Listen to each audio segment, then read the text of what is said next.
Okay, welcome back. Let's get a little bit now of the analysis we've been promising you from last night's State of the Nation. Politicians from both the ruling and opposition parties, members of interest groups, and of course ordinary South Africans lit up social media with their views on the State of the Nation address by our President Cyril Ramaphosa last night. For a bit of analysis, let's chat to policy or public policy analyst TK Pooe, who's in studio with us. Great to have you. Thanks so much for coming in. Thanks for having me. I have to begin by asking your impressions. What did you think of the speech last night? To me, it sounded like it was like an incoming speech rather than a summary of saying, listen, this is what we've done for 5 years. He really did want to put his best foot forward. It's Yes. almost as though you can say it's mini electioneering to say, listen, if you as the South Africans vote me in, this is what you can expect for the coming few years. He touched on the key issues everybody's worried about, what's going to happen with state-owned entities, what does the economy possibly look like, and also the issues of the commissions. He almost like briefly went over them. So I think those are the key highlights, I think, for me that he really touched on. Okay, we're going to dig into them because there's a lot to talk about. There really is. And a lot was said last night that people have been picking out that they want to focus on. So I would say most people were feeling it was positive, as you say. He was putting his best foot forward. It was inclusive. It was well presented. It indicated areas of real concern, but did it give any solutions? And that's what people were hoping for. Do you think he offered any solutions there?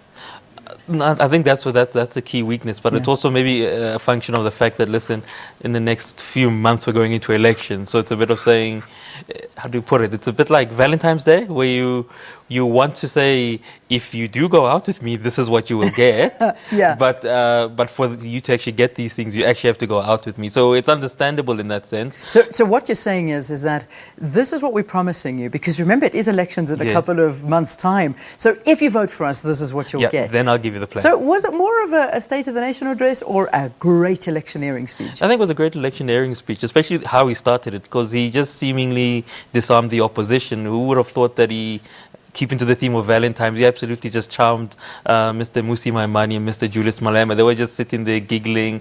If we could say they were blushing there. So he was very quite strategic about that. So yeah, I think it is an issue of just saying, listen, great electioneering, and but the key issue, which I think he's starting to hint at, and a lot of South Africans is about the possible future of what our economy could look like, and the dangers if we don't actually address that issue of, listen, if we don't really get our heads around the fact that we need an education system that's really speaking to a globalized economy, a digitalized economy. We really do need to start thinking about that. Yeah, but I mean, if we talk of it as an electioneering speech, but what stood out for me was at the end, the president standing at the podium announcing every single head of a political party by name and saying, we need to work together.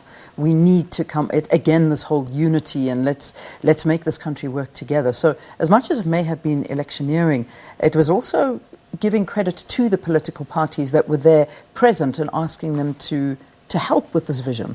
It's like, because one of the strengths of President Cyril Ramaphosa is the fact that we have to remember this is Mr. Codesa. Yes. If people ever want to understand how is it that he was able to sit down with people like Ruth Meyer and other, I think, far right-leaning parties, that's what you saw. He's a very inclusive man. Maybe it's born out of the fact that, look, he comes from the union background, and the unions will always teach you that, listen, rather get everybody at the table and hash out what you have to.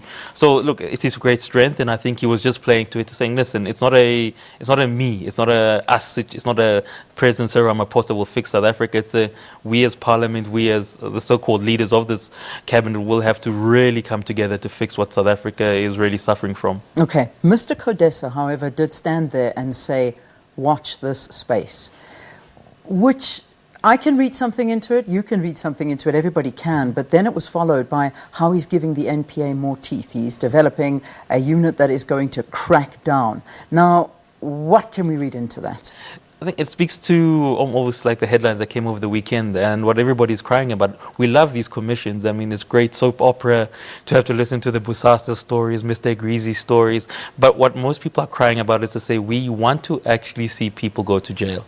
Obviously, through due process. We're not just saying we want to because I don't like you. Yes. And so I think maybe that's what he's speaking to, the fact that people are saying, listen, where's the proof? And I think that's what it's basically touching on. Yeah, because I mean that's the real meat in it, is that we you hear all of these promises, and a lot of people are saying, we've heard this for so long, and yet, there is still rampant corruption. We still are not seeing people that are walking up a red carpet that should actually be walking in orange overalls into a prison. And that is, unfortunately, the situation we find ourselves in. I mean, is there going to be that kind of scenario? Can we read into what he was saying, that they're going to clamp down on these officials and not necessarily the ones that we've been seeing taking the form? And I think that speaks to the critical issue that when people start to believe that the law is two-sided, by two-sided I mean it works for you, but it doesn't work for me, people start to say, then what's the point in me being a law-abiding citizen? And I think over the last 9 or 10 years, whichever way you choose to classify it, that has been the general feeling in South Africa, that the law does not apply to, we call them the untouchables.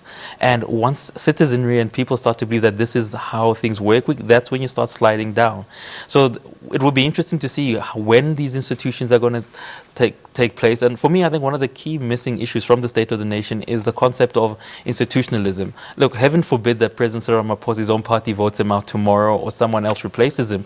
The key question I always ask is he making institutions strong enough to say, listen, your commitment to actually seeing these law enforcement institutions work, will the next person who comes in also keep to it? Because unfortunately, South Africa, it's almost as we ebb and flow between personalities. So what I think I really would have wanted him to say is that, listen, we're restoring institutions, that it doesn't have to be a President Cyril Ramaphosa thing. It has to be the fact that if you as a South African see that there's supposed corruption, our institutions are addressing it. Yeah. A lot of people also talking to the fact that the ANC are still not a united party. There is so much happening behind the scenes now, and perhaps something that was said within the speech could actually see even more of a breakup within the party. I mean, can we look at it that seriously as we lead into these elections? Yes, because I mean, the two factions, that's what we have to call them. The key thing that President Cyril Ramaphosa was playing on was to say, listen, I am this new broom that's going to sweep through corruption. And then the second faction was, listen, we've got vested interests and we don't touch vested interests. So it's going to be interesting to see how it plays out. But now the interesting thing, like you're saying, the dichotomy between there is the party, and which he doesn't fully control, because a lot of the times when he speaks as the ANC president, he's quite timid sometimes to make sure that, listen, I don't offend certain interests. But when he speaks as the president of South Africa, he becomes almost like a new person. So it's going to be interesting to see how he plays out the two personalities of being ANC president and being president of the Republic. Yeah, very interesting. Okay, Eskom. This was the big piece that people are taking out as well, breaking up into 3 entities. Is this the beginning of the privatization of Eskom, or not really? I mean, I've seen a lot of analysts saying, no, don't jump the gun. This is still going to be a state-owned entity, but run very differently. I take a different slant, because to me it's saying you're not actually addressing what the core issue is. The core issue of Eskom is not the structure of Eskom. The core issue of Eskom over the last 10 years has been it's poorly mismanaged. And I always used to get this wrong in biology. Is it mitosis or meiosis, where you basically, for me, it's like you're increasing incompetence. You're not addressing the fact that over about 10 or 15 years ago, Eskom was well run. It was one of the elite state-owned entities in the world. So the key question is not whether you break it up. It's an issue of saying, why can't we seem to find the right people to head state-owned entities? And why can't we have the right vision for them? Because let's say you get these 3 institutions and these 3 institutions still fail.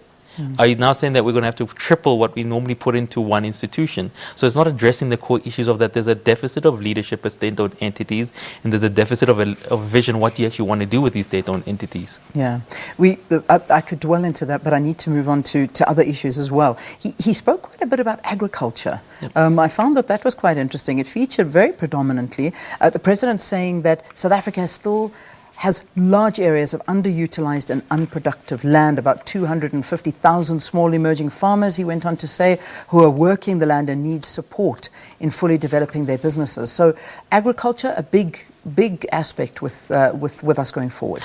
Again, I think it's almost like a letdown, because I'm going to verbatim quote the 2014 speech of President Jacob Zuma.